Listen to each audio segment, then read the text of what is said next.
Halo semua, perkenalkan nama aku Nurfah Pujiastuti, mahasiswa Ilmu Komunikasi Universitas Muhammadiyah Yogyakarta, angkatan 2022. Di sini aku mau menjelaskan tentang analisis text framing pada mata kuliah metode penelitian kualitatif. Selamat mendengarkan. Pertama adalah pengertian analisis text framing. Untuk definisinya, analisis text framing adalah metode untuk memahami bagaimana media membingkai isu atau peristiwa tertentu. Ini melibatkan identifikasi tema, narasi, sudut pandang yang digunakan untuk menyajikan suatu informasi. Tujuannya adalah untuk meneliti bagaimana suatu isu atau peristiwa itu digambarkan, termasuk perspektif apa yang ditekankan dan mana yang diabaikan. Lalu, mengapa analisis text framing ini penting dalam penelitian kualitatif? Pertama adalah pendekatan mendalam, memungkinkan peneliti untuk menggali lebih dalam makna di balik teks dan konteks sosial yang lebih luas.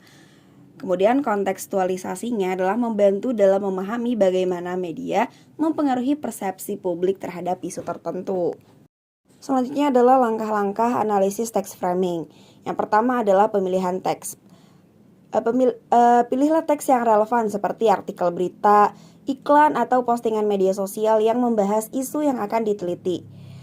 Selanjutnya adalah identifikasi bingkai atau framingnya, mulai dari tema utama, narasi, dan sudut pandang. Tema utama adalah topik utama di dalam teks itu. Kemudian narasi, analisis narasi yang digunakan untuk menyampaikan tema. Sudut pandang itu diidentifikasi perspektif atau sudut pandang yang diambil.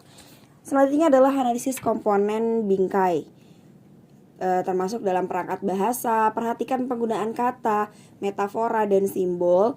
Selanjutnya ada pengaturan waktu, bagaimana peristiwa dijelaskan dalam konteks waktu. Kemudian penokohan, siapa sih yang diberi peran penting dalam narasi dan bagaimana mereka digambarkan. Nomor 4 ada interpretasi dan konteks, yang mencakup konteks sosial, yaitu hubungkan temuan dengan konteks sosial, politik, atau budaya yang lebih luas. Kemudian ada dampak, analisis dampak dari bingkai tersebut terhadap persepsi dan opini publik. Lalu contoh pengaplikasiannya. Pertama dari isu sosial, menganalisis bagaimana media membingkai isu seperti perubahan iklim, hak asasi manusia, atau pemilu.